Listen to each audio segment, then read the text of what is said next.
Welcome, everybody. Here we are, the last shiur before we move into the very exciting, very special, the next stage of the development of the Chabura. We've had a phenomenal year, Baruch Hashem. We've really had such a unique year. Meeting people from around the world, having teachers from around the world, topics that haven't really been touched upon. Really opening minds, improving our understanding of what it means to be part of this framework, and it excites me to see that this is just the beginning of so much, Be'ezrat Hashem, that we are to offer, with thanks to our students and of course our teachers. Here we are now in part 2 of the series on HaRav Kook, in partnership, in collaboration with Mizrahi UK. Again, a big shout out to Rabbi Shaw and Rabbi Koenigsberg for making this happen. I think most of the people here already signed up by now, but I'm very excited to say that we were about 160 last week. We're now at almost 200, so we're in the 190 area of number of members, and we're very, very excited to see how that number will increase in the last few days in the run up to the first year of the membership curriculum, which will be Monday, 5th of July. So the coming Monday. It will be obviously virtually available via Zoom, but it will also be physically available for those in London. If you've signed up, you will have received the emails, and you will receive emails in the coming days. Any questions, of course, you can reach out to me directly or through the email, thechabura@gmail.com. So thank you all again for the phenomenal last year, and cannot wait to be part of next year and future years with you all. Rabbi Dweck, the stage is yours. Thank you, Rabbi. I want to echo that. And I want to say that it's been an amazing period of time. From the time of the launch up until now, it's been really, I have to say, I'm going to use the word staggering. And it's, for me, just to be able to see the thirst for the learning, the encouraging enthusiasm. I want to thank, of course, Reb Sina for everything that he's done and all of the work that he's put into this. And it's not small. It doesn't come easily. It takes a tremendous amount of work and focus, and he's done tremendously. And I also want to thank all of you and all of those who are not present, who have put their hat into the ring, as it were, and given this their effort and their time, their attention. One of the most, I think that perhaps it's unspoken, but perhaps one of the most encouraging things about all of this is that the most precious gift that anyone can give anyone in this world is attention. And you've given hours and hours and hours of your attention. That's not a personal gift. It, in reality, is a gift to you, and that you've given your attention to such important things. But it is a vote of confidence and strength to a derech in Torah, to a way in Torah, a way in Israel that I believe has long been quiet or whispering. And what we've done is we've raised the volume on that a bit. And we will continue to raise the volume on it. Be'ezrat Hashem Yitbarach. And Yehi Ratzon, it should be with continued Hatzlacha Leman Yagdil Torah V'Yadir, for no other purpose except for Klal Yisrael to be strong in their avodah of HaKadosh Baruch Hu, and their service of HaKadosh Baruch Hu, and their own growth in His blessing and light. I want to echo as well my gratitude and thanks to Mizrahi UK for this particular, aspect that we do in collaboration. I look forward very much to further collaboration. There is very much that we share in common in terms of our approach and our desire and our focus and aims for our work in teaching Torah and encouraging the growth in Klal Yisrael. So I want to thank Rabbi Koenigsberg, and I want to thank Rabbi Shaw, both good and close friends and allies. So I look forward to much of that together. I also want to dedicate this shiur, the Ilui Nishmat Shlomo ben Eliyahu V'Dina, Sheyeh Nishmato Tzura B'Sora Chaim, and Yeh Zechro Baruch. Without further ado, I'm going to get into the details of tonight's look into the world and thought of Rav Kook. Tonight's essay that I want to look at comes from the same section of his book Orot, and the section of Zironim, he calls it. But here he does an analysis. He makes an analysis, and one might look at this and think, well, why is he doing this? I mean, it's an interesting point, but what's the purpose of it? And I want you to think about that as we look through it. Yeah, because on the surface, it seems to be, well, I mean, it's an interesting insight. Not sure that anybody's really said it in that way before, but it is very, very likely that there's more to it than meets the eye ostensibly. It's important to always recognize who is writing, when are they writing, what is the framework from within which they write. And remember that Rav Kook was writing from a place in where the momentum for building Eretz Israel, for building presence in Eretz Israel, was coming predominantly from a irreligious cohort of Klal Yisrael, right, that had essentially, for all intents and purposes, lost their connection to mitzvot, to avodah, in the classical sense that we understand it. And yet they become the architects, the foundational builders of what we know as the modern state of Israel. It's in no small part, it drew a tremendous amount of, in its time until today, in certain circles and areas, drew a tremendous amount of criticism and opposition. Rav Kook saw this. There's no question about the fact that Rav Kook saw this as one of the great developments of Klal Yisrael. And so he found himself in a very strange position. He found himself in a position in where he had to give an understanding and place for all of these members of Klal Yisrael who were completely irreligious, many of them atheists. Where do they belong? And so he wrote a great deal around that. And this particular essay touches not directly on that. The essay that touches much more directly on that is longer than I think we have time for tonight. I mean, Rav Kook is known to say, and if we may get that, we may present that somewhere, somehow, at some point, that we owe a debt of gratitude to the atheists. He wasn't afraid to write this. And he writes it in the same series of essays in Zironim. And he says, we owe a debt of gratitude to them because they gave us the courage to break and shatter all of our false gods that we so dearly hold within us in various modes and ways. That's a very brave thing to say. Anyone other than Rav Kook said that, they'd probably be annihilated. And they tried to do that to him, but he was too big to fail, as they say. So we're going to look at a more simple essay, although it looks simple on the surface. I think there's a great deal in it, which looks still at what's happening in the shift of paradigm in the nation of Israel in terms of how it is that we relate to life and through which lens we see it. And he titles this essay Hakham Adif Minavi, which is a phrase that is coined by the Hachamim in the Talmud, right, where they say that a wise man, a scholar, is greater than a prophet. And many people have given their glosses on what exactly that means. What does it mean that a Hakham is greater than a Navi, than a prophet? This is his treatment of the idea in the circumstances in which he found himself. We're going to look through that.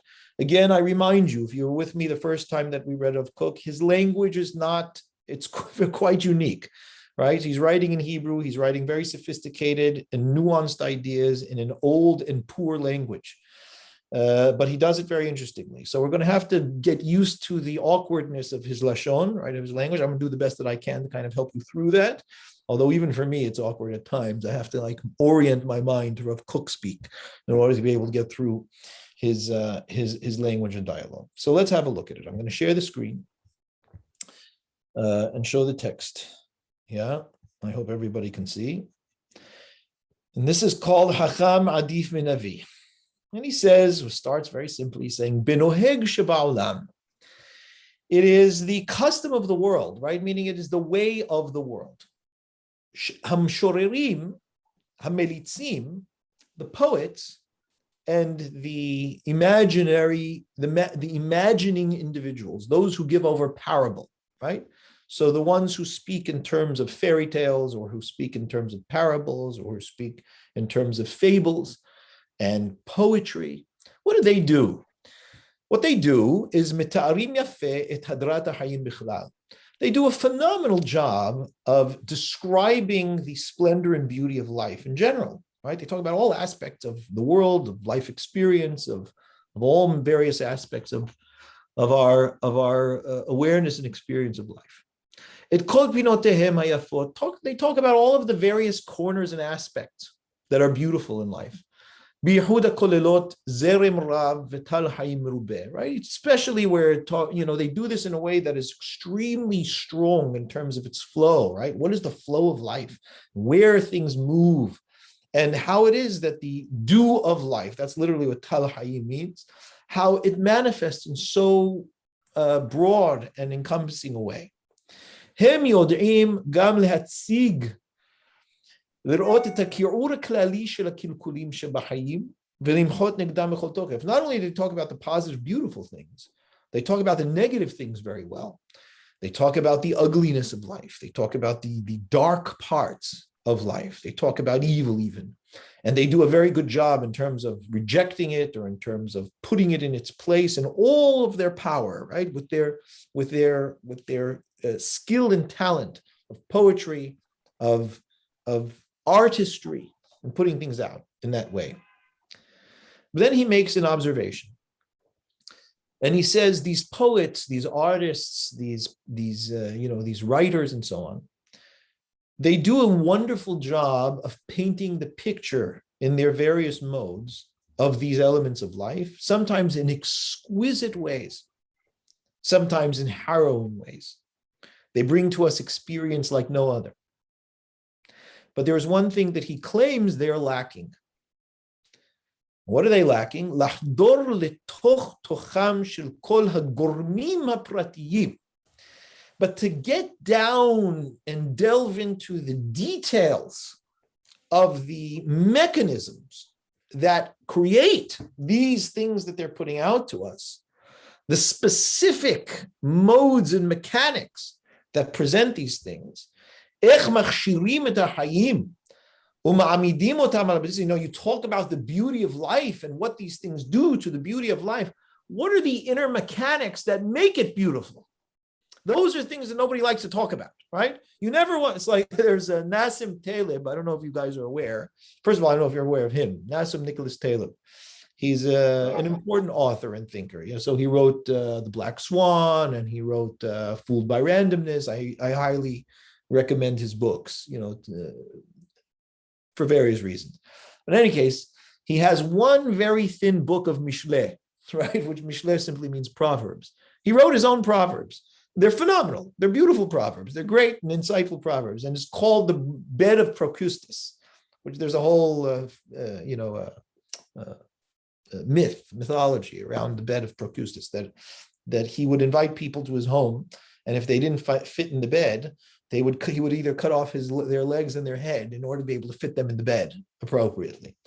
In any case, he writes all of these adages in these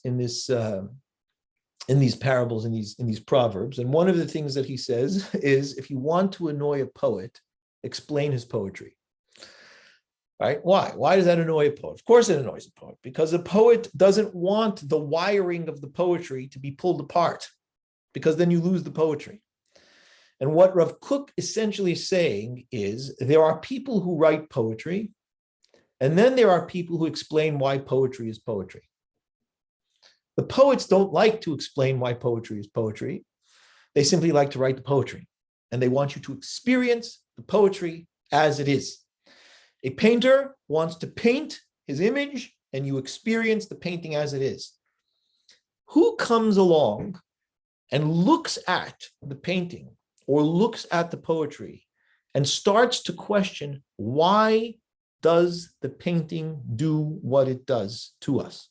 What are the constituent elements of this painting? What are the constituent aspects of this poetry? Those things are done by scholars, not artists. You with me? That's where Rav Kook is taking us, right? So Rav Kook is saying, note the difference There is holism and holistic presentation. And then there is question as to what are the constituent elements, what are the mechanics, what is functioning here in order to be able to create that experience. So for example, you watch comedy, you laugh till your guts are hurting. Why are you finding that funny? That's not a question that you want to entertain when you're watching the comedy. But it's a scholarly question, which sometimes annoys us, but nonetheless is a question worth asking. What makes something funny? And why do we find certain things funny? Is it the incongruency of it? Is it the spontaneity of it? What is it? Those are questions that we don't often contemplate in regular arenas of life because we just experience what they are. We find something funny, we laugh. We find something beautiful, we open our eyes and are moved by it. Why do we find certain things beautiful? As a matter of fact, in more succinct terms, what makes something beautiful? Those questions. What makes something funny? Those questions are what Rav Kook is saying over here on the second point.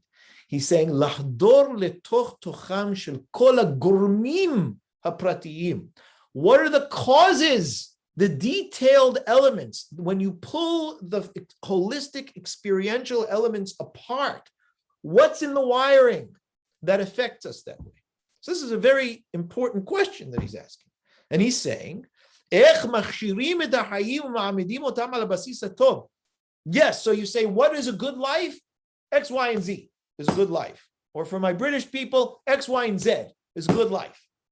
Yes, but why is that a good life? How do those things make life good? Different question, dealt with by different kinds of people. And so what he's saying is, once I know how it is that these things function, how do I ensure that they are protected? The most minute elements. How do I make sure that they're protected appropriately? Because if I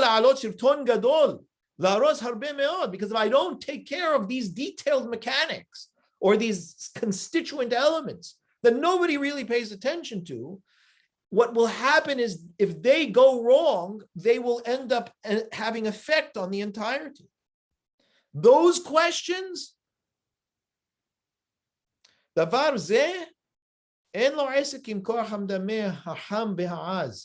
has no place or business in the imaginary. When I say imaginary, I don't mean imagination, imaginary, visions. I'm talking about the imaginative function of the human mind, right? The imaginative function of the human mind doesn't deal with those nitty-gritty details. He calls it Hakham v'ha'az, the hot and powerful imaginative function of the mind that sees these broad holistic elements. It doesn't deal with the nitty-gritty details.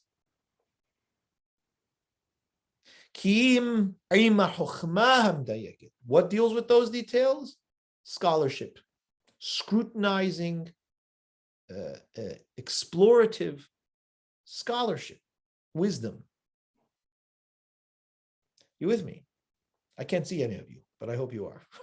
So if you're nodding your head, I don't know that you are. But nonetheless, I hope you're with the essence of where it is, right? At the very least of where it is that Rav Kook is going for this. And that's why we have, of course, we know that people, you talk about big picture people.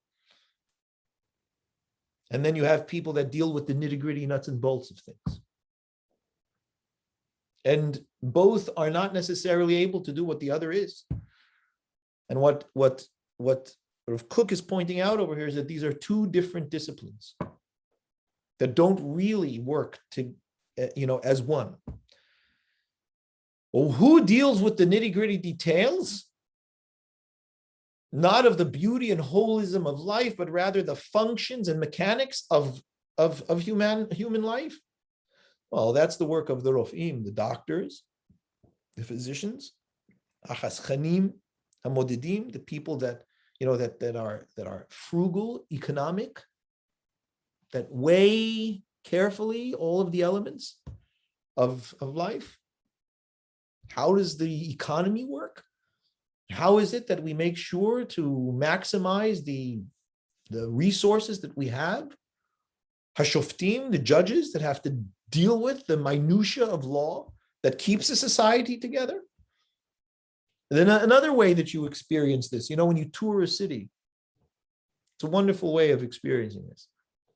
When you're touring, right, you're visiting, you see a city, you're enchanted by the energy and charm of a city. Try living in the city.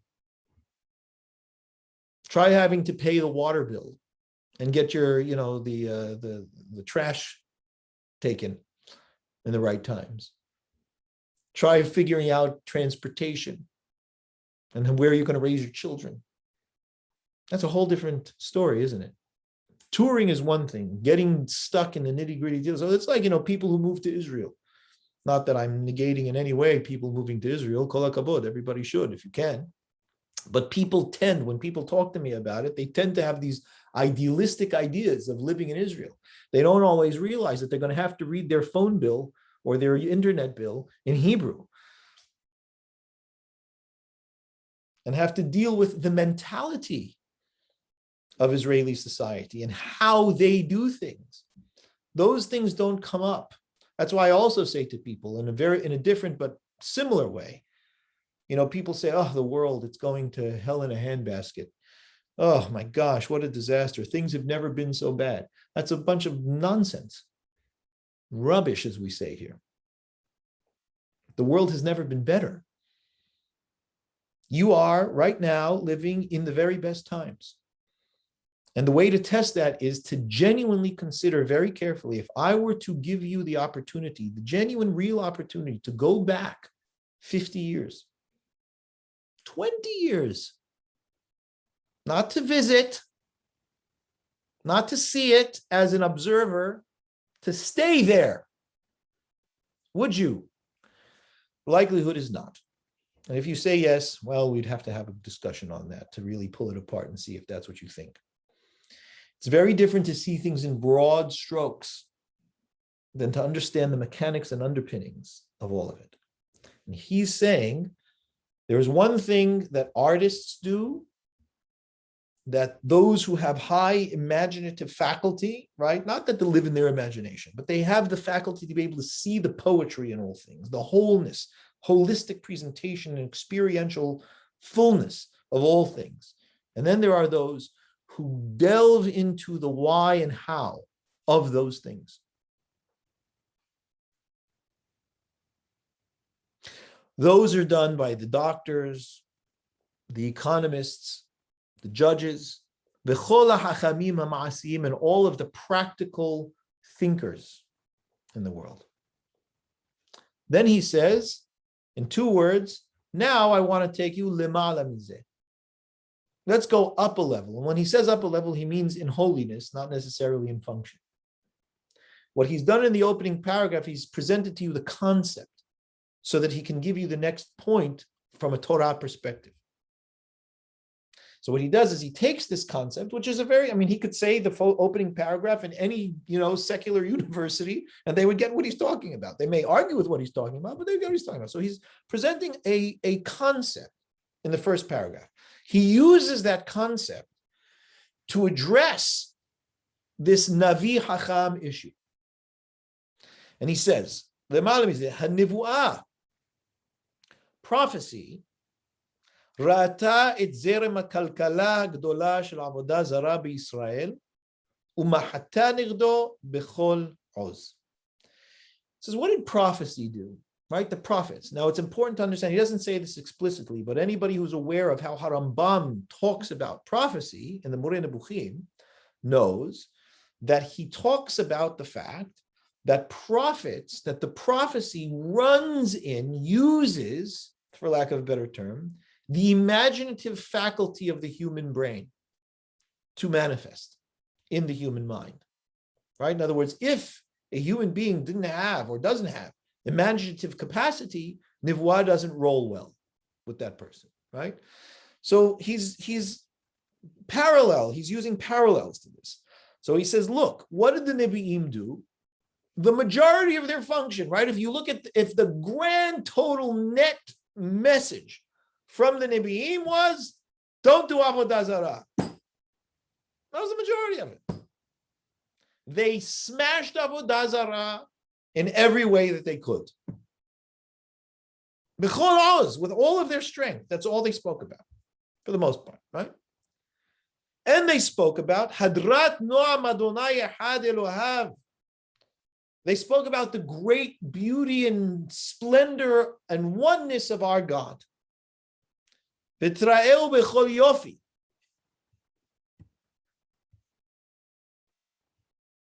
They spoke about God and His Torah and His Word in the most soaring and splendid terms. And they spoke about ha'ashhata shel kol ha'praot ha'musariyot. They spoke about the destruction of all of the failed human behaviors and attributes. So they spoke about how it is that we need to be careful about ritzutz dalim oshek ebyonim, how careful we have to be at how we treat poor people, that we shouldn't cheat them, we shouldn't cause them distress. That's plenty in the words of the Nebi'im. Retzach, they spoke about moral living. They condemned murder like they needed to. Everything that the Nebi'im did, the Torah already spoke about. They just had to expand and expand and expand and put it out in every soaring, poetic way that they could. Niyuf, they spoke about promiscuity and illicit sexual behavior, Hamas v'shod, and theft and robbery and crime of that nature. They were filled with the Spirit of God in order to be able to raise a people into holiness through holy speak. Okay, well, that's fine. What's missing in the words of the Navi? So what is he comparing the Nebi'im to without directly doing that? I mean, he will, but it's clear where he's going. He's comparing the Navi to those people at the beginning of the essay that he was talking about. The people who talk about the grand beauty of life, the dark elements of life, and how we express those things. However, you talk about Avodah Zarah, right? You talk about the sin, yeah? What about hasa'arot hadakot shemehen mitztarfot avot ha'agala shel hatat? He's using a term from Sefer Yeshaya, the avot ha'agala shel hatat. There's a pasuk in Yeshaya that says that the sins of Israel have become binding on them. They are holding Israel like the cables of a chariot or a wagon, right? You can imagine in the old days, right? You got the oxen, and they have to be tied to a wagon. I mean, those are some pretty hefty, thick rope, right? Cords. And so Yeshaya, using his poetry, was saying, your sins, Israel, are binding you like the rope and the bindings of the wagons of the oxen. You're tied by these thick cables with your sin. So what does Rav Kook do? He picks up on Yeshaya's imagery. And he says, yes, but think about those cables, those ropes. Think about the fibers that make up those ropes. That's literally what this means. Hasa'arot hadakot, the thin hairs, the thin fibers, shemehen mitztarfot, that come together to form avot ha'agala shel hatat, the very ropes or cords, cables of the wagon that Yeshaya is talking about. Yeshaya is only looking at the cords of the wagon that are holding you, which is Avodah Zarah. You can't get out of it. You're bound with those thick, heavy cables. Says Rav Kook, think about the fibers of those cables. What's forming them? What are they made of? What is the sin of Avodah Zarah made of? It's wonderful. I can't stress enough how important this is, what Rav Kook is pointing out over here. And he will say this explicitly. He will say the Nevi'im focused on deed. They didn't focus on cause. They said, stop doing it. They did not address what are the mechanisms that are causing you to do this,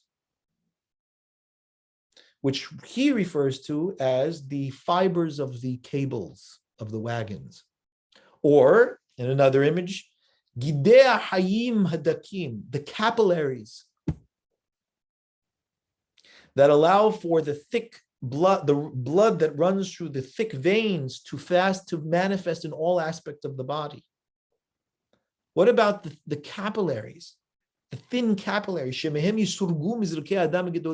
that through them the thicker veins run through and spread into the body? Says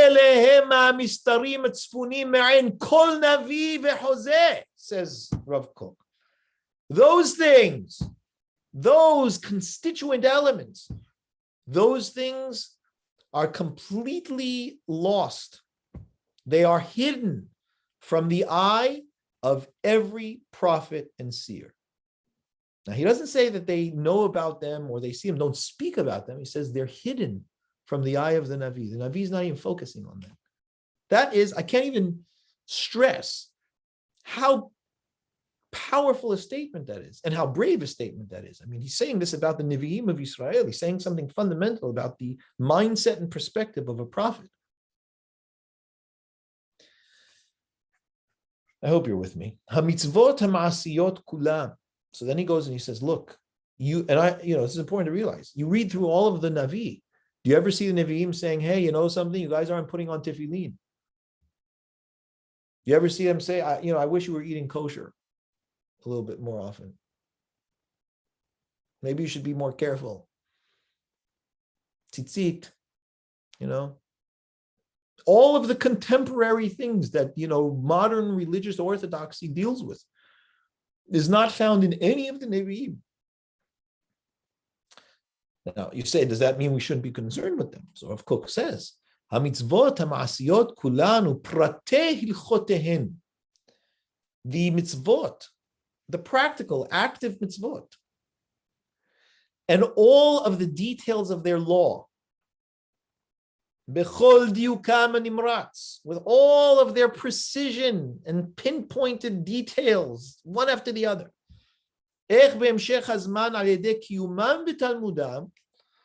How indeed, after the regular, consistent keeping of them and study of them, not just the acting in them, doing of them, but studying them. Hergelam, the regulatory nature of engaging in them. Vehibbatam, and the care and endearment of oneself to them. Yatzah hanoam penimiya havui bahem. Through that comes the overall beauty that is embedded in them. All right, so essentially what Rav Kook is saying is, if you don't have the fibers of the cords, of the cables, you don't have any cables. So the fact that the Nevi'im were talking about these broad strokes, he's now talking about in the positive sense, but you understand that the concept manifests positive or negative. There are constituent elements to all of the broad and holistic aspects of life. And what he's saying is the fibers of the cords or cables of beauty and light and the Spirit of God are the mitzvot and the halachot, the detailed halachot of those mitzvot. And so when you engage in them regularly and you bind them through together, the pleasure, inner pleasure that is within them comes out. And through that, the flow of life that is divine, that is pure, pushes out the worship of idols. To the point that it can't even raise its head anymore in any real fashion. And how, to the contrary, right? So you hear what he's saying. Essentially what he's saying is that the focus on the mitzvot and the halachot, which started to shift with the Anshe Knesset Gedolah. Because remember how it is that it moves. The first line of Pirkei Avot basically takes all of this into account, doesn't it? Moshe קיבל תורה מסיני ומסרה ליהושע. יהושע זה כנים לנביאים. נביאים מסרוה לאנשי כנסת הגדולה. Any time that you see, and it's only twice, that you see in that Mishnah, right, in that opening line, the word misaruha, there is a paradigmatic shift in the Mesirah. And the paradigmatic shift always includes a move away from Nebuah. Moshe kibel Torah misinai umsara leYehoshua. What's the move away from Nebuah there? And you're going to see you can deal with it in a different way here. Once Moshe gave over the Torah to Yehoshua, the use of Nebuah to determine halakha and deen was now invalid. It could no longer be functioning. It continues, though, to manifest in these ways, right? How do we live our lives? What should we do? What shouldn't we do? That we can hear the Nebi'im all day long talk about. Until what? Until, so it says, Yoshua, God from Moshe, Moshe Masara Yoshua, Yoshua Zikanim Nevi'im, there's no Misaruha. Nebi'im Misaruha, gave it over, L'Anshe Knesset HaGedolah. What changed there? Nebuah completely vanished. So even the elements that the Nevi'im were dealing with now moved into the hands of the Hachamim, not the Nevi'im. And the Hachamim very brazenly and boldly themselves said, Hakham adif min Navi. Hakham is better than Navi. And what Rav Kook is suggesting is that through the Hachamim's focus, also recognize that until the Hachamim come along, nobody has anything to say in Pirkei Avot. How come nobody said anything that should be published in Pirkei Avot from Yehoshua down? Until the Anshe Knesset Gedolah come, Hem amru shlosha devarim. Oh, they did, huh? Well, what did the Nebi'im say? Well, they have a whole bunch of books that they wrote that were really of different subject matter, so we're not going to include it here. Anshe Knesset, Hem amru shlosha devarim. And all of a sudden, everybody's got something to say. Who are they? The Hachamim. What are they focusing on? They're focusing on halakha.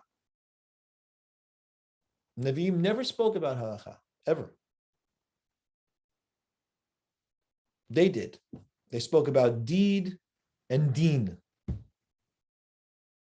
And what Rav Kook is suggesting is that's what ended finally Avodah Zarah. The Hachamim weren't dealing with the constituent elements. They were dealing with the broad strokes. They were dealing with symptoms, not causes. The Hachamim went into the depths of the wiring and started to focus on that and built it from the bottom up. It's yucky. It's not as pretty. That's why it says, the Talmud Bavli is dark and death. That's how the Hachamim define the Talmud Bavli. They use a pasuk from Echa to talk about what the nature of the Talmud Bavli is. Hoshivani bam hashechim kimte olam. He put me in the darkness like the dead. It says in the pasuk. Say the Hachamim, Zot Talmud Bavli. That's the Babylonian Talmud that delves into the nitty-gritty details of things. And so Rav Kook is saying that is really what ended up vanquishing Avodah Zarah. To the point that it couldn't raise its head anymore. And to the contrary,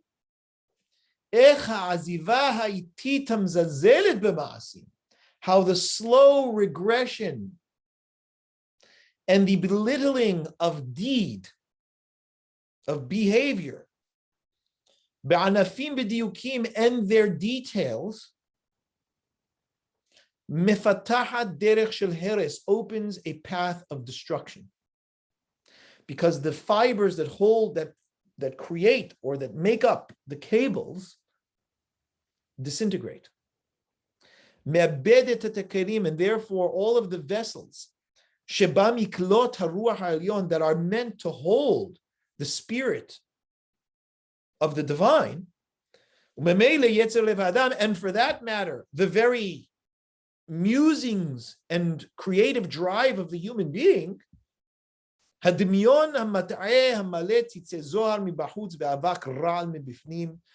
the vessels are no longer able to hold those elements, what ends up happening is that the imaginative functions, which seem very shiny on the outside, but are filled with poison on the inside, it ends up becoming more abundant.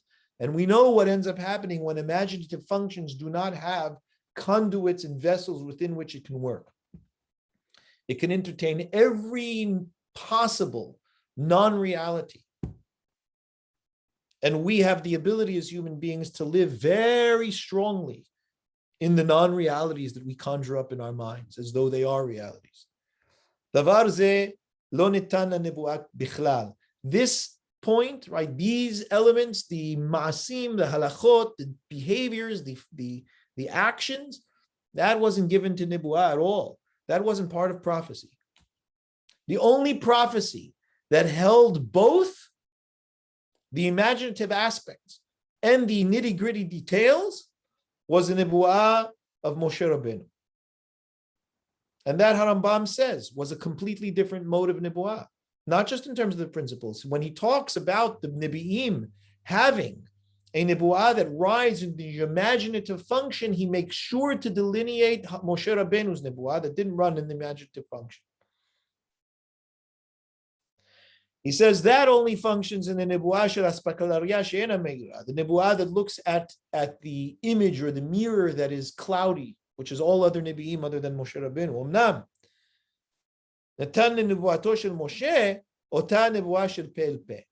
Moshe's Nibu'ah was completely holistic. It held both.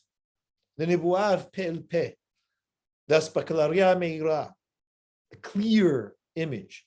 שרק היא יכולה לראות עוזם של הכללים ודייקונותם של הפרטים כאחד. It is the only Nibu'ah that is able to hold both the holistic experiential aspects of reality and the constituent details that make up those realities. You with me? אבל לא קם כמוהו. But as the Torah says, there's nobody like him. That's another reason why, it's important to recognize that Nibu'ah Moshe Rabbeinu was utterly unique, as HaRambam puts it out, as one of our Ikarei Emunah. ולא קם נביא עוד בישראל כמשה אשר ידעו אדוני פנים בפנים. והוצרכה עבודת הכללים להימסר לנביאים ועבודת הפרטים לחכמים. And because not everybody is a Moshe Rabbeinu, there was this bifurcation of these elements of life. So the broad elements, the holistic elements were given to the prophets, and the constituent detailed elements were given to the Hachamim. And you know what says Rav Kook? The Hachamim told us something about that. If you want to say they're different but equal, no. Hakham adif min Navi. Hakham is preferable to a Navi. In our terms, in our circumstances. Mashelo asta Nibu'ah, I mean, the reality is, the bottom line is what the Nibu'ah was not able to do in 1,000 years.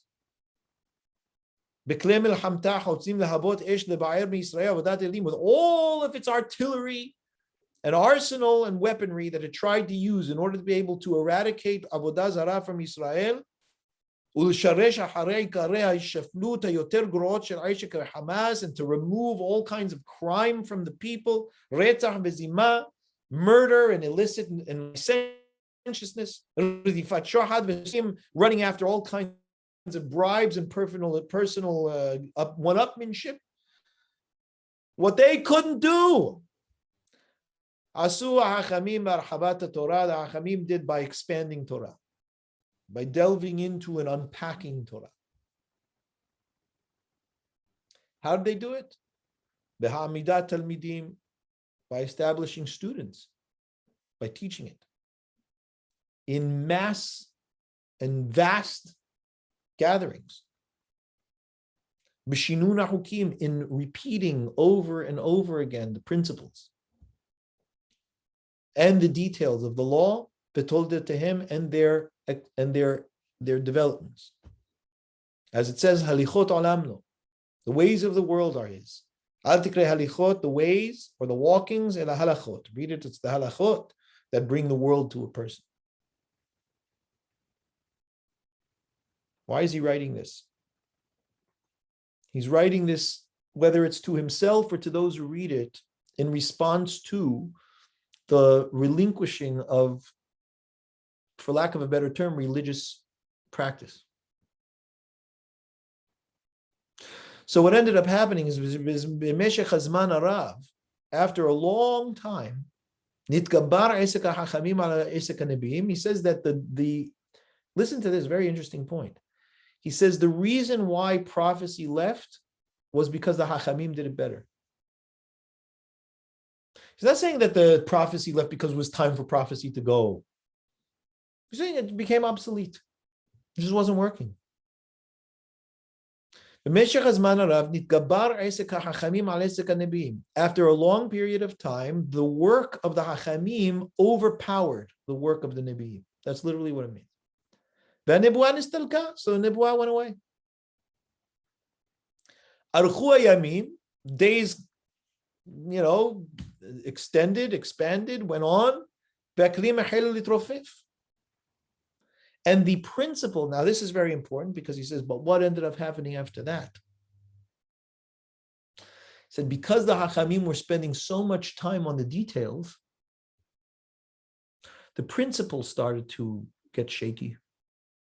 The principles that the Nebi'im had instilled in us for 1,000 years, that were solid, that the Hachamim relied upon and thought that were intact, that they allowed for them to delve into the details,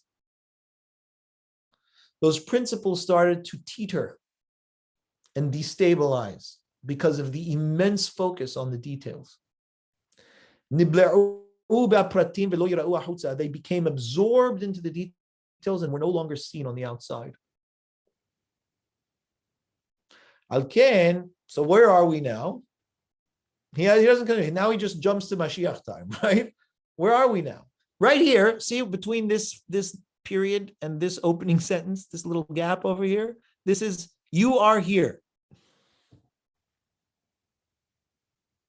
And what he's saying has happened in one line, right? Because he doesn't want to eradicate the practice, but he's recognizing what occurred.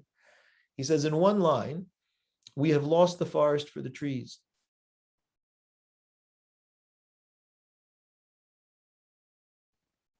And that is why we've come back to teaching principles. I'm just going to leave that there for you to consider. I'm not going to elaborate on that any further because if the Rav didn't, then I won't, but I'm just putting it in there. He says, Al-Ken, therefore, Ba'aharita Yamim, in the end of days, as we come closer to the days of Mashiach, which Rav Kook couldn't even imagine. Rav Kook has a pretty powerful foresight. I'm telling you right now, there is no way that he would have been able to know what the state of Israel, what the Jewish people in the world look like today. That nobody for 2,000 years could have even begun to dream of what you and I take for granted as being the manifest nature of our people in the world today. If you think that isn't Aharit Yamim, think again. No, you think Aharit Yamim means that it's happening in a day or two or a year or two. No. It could be a century from now. Process. Trust the process. But recognize that we are not where we were for 2,000 years. Something fundamentally has changed that was not the case and was consistent for 2,000 years. So in Aharit Yamim, shetzmihat mahalach shibat or nebuat tatchil leofia, you will begin to see the glimmerings of the light of prophecy manifest again. As it says, Eshpoch et ruchi al kol basar. Kadosh Baruch Hu says, it's not just going to be prophets. I'm going to pour my ruach, my influence, my spirit on all flesh, not on all of you. Right? It doesn't even say al kol Yisrael. Nor does it even say on all you. All flesh. Al kol basar. As sinat pratim titgaber. Listen to what he says. I know I underlined it over here, but that was for my purposes. But this is the most powerful line. He goes, what you will find, you know what an indication is that the end of days are around? People will hate details. They won't be able to handle the halachot anymore. They won't be able to handle the nitty-gritty details anymore. They will thirst for principles. Chokhmat sofrim tisrah. All of that wisdom that everybody poured into all of their books will spoil. You will find yourself sitting in libraries where it has been written and written and written and written, and every single fiber of every cable has been delineated, identified, and codified. And you will find yourself at a loss in all of it. אנשי הגבול, אלו התלמידי החכמים שמשימים גבול לדבריהם, ילכו מעיר לעיר ולא יחונן. The Hachamim that have spent their days, the Talmidei Hachamim have spent their days putting boundaries around things. That's what they call them, right? That have been spent their lives. Anshe Gvul are the people that set boundaries. The Hachamim, they're constantly delineating, defining, establishing boundaries. They will go from city to city and not find a resting place. They won't find themselves anymore within society as they once did. Up until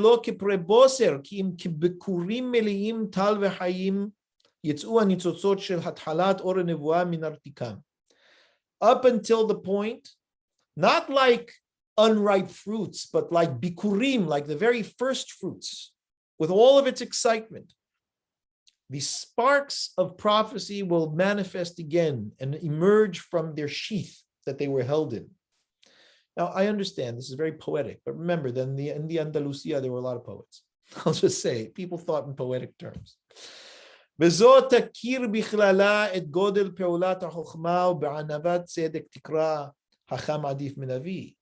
Yes, we will see in that time what the period of Chokhmah did for us, how it developed so much for us.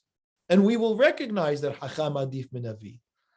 But what we will say is it's time now for the Nivuah and the Hakham, the Navi and the Hakham to merge. It's time for the holism to synergize and integrate with the details.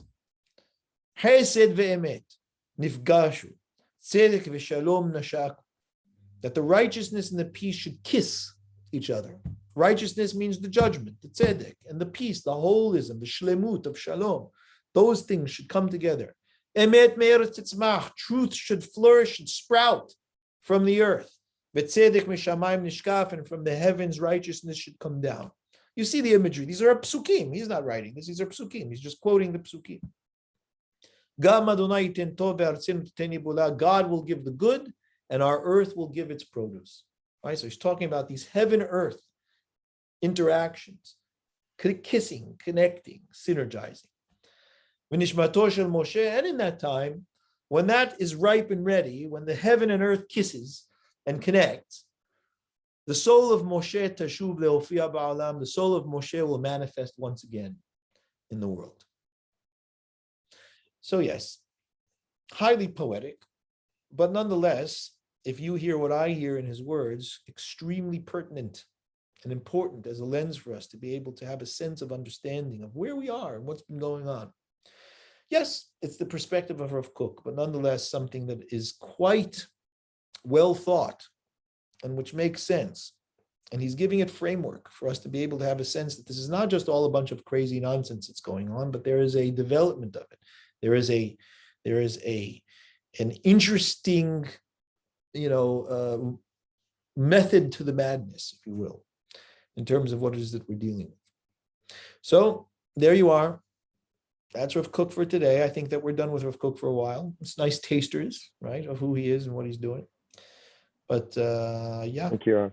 Thank you. Well, I mean, I'd like to, before we open up for everyone to come and ask questions, I'd like to ask a question. Sure. What was it that made Rav Kook so in tune with reality? For someone to be in such a position that he was at such a critical time for our nation, what was his background that led him to be? Because it's not that he was just talking about contemporary issues. He was actually dissecting, analyzing, and responding to them in a way that it's unbelievable, because it's cutting edge even today. Right. I do think what was his background, his teachers? What is it? So, I mean, Rav Kook, it's important to recognize. I mean, I think that it's important to say that our introductory shiur this is next Tuesday, right? Monday. Oh, it's Monday, sorry. So our introductory shiur for, when we go into membership, where we're kind of unpacking our mission statement, we will look at the Moreh Nebuchim, a certain passage in the Moreh Nebuchim. And I genuinely believe that Rav Kook absorbed and held that and lived it. And what that essentially is, without putting it out before we do it, is he genuinely, Rav Kook genuinely saw the entire world, as you saw from our last essay that we did last time, as HaKadosh Baruch Hu's, as the expression and ways of HaKadosh Baruch Hu. So to him, understanding every aspect of it was absolutely essential. He didn't see it as, let me try and do this so that I better understand. To him, this was all part of the endeavor.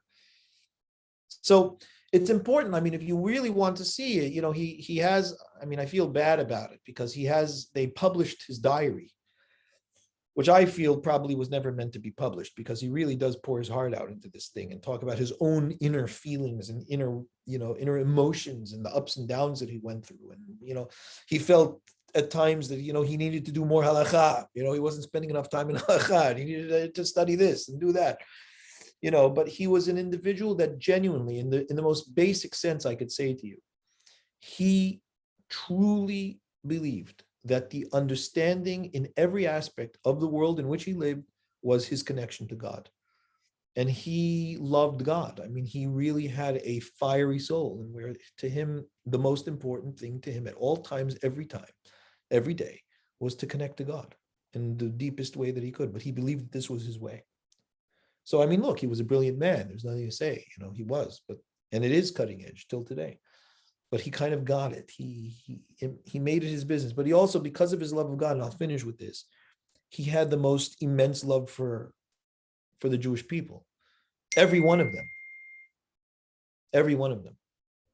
Not just the religious ones, not just the ones that looked like him or thought like him. He genuinely believed that every single member of the people was precious and important. So he spent time trying to understand us, right? Trying to help recognize what is the overall function, mechanism, situation of our people. He looked at the fact that people who were not religious in any way, shape, or form were building the country again. Like, what is going on? Why? He didn't just reject it out of hand and say, Rishayim. Yeah. So, I think that that's part of it. Thank you, Rav. Any questions, please go ahead and unmute.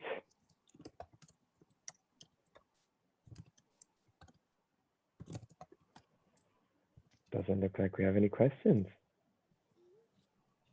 A comment from Peter. Thank you, Peter. Thank you. Brilliant. There we go. Okay. It's a lot. Whenever you get through of Kook, you need like a day or two. Seriously, I'm reviewing this as soon as we're done. I'm putting it on YouTube and reviewing it. Yeah. Fantastic. Rav, thank you so much for all that you've done for us. Can't wait for all that you will be doing for us. Looking forward. And see you all on Monday. If you haven't signed up yet, thehabara.com/join, or the Monday Sure will also be publicly available. See you all soon. Good day, good night. Thank you.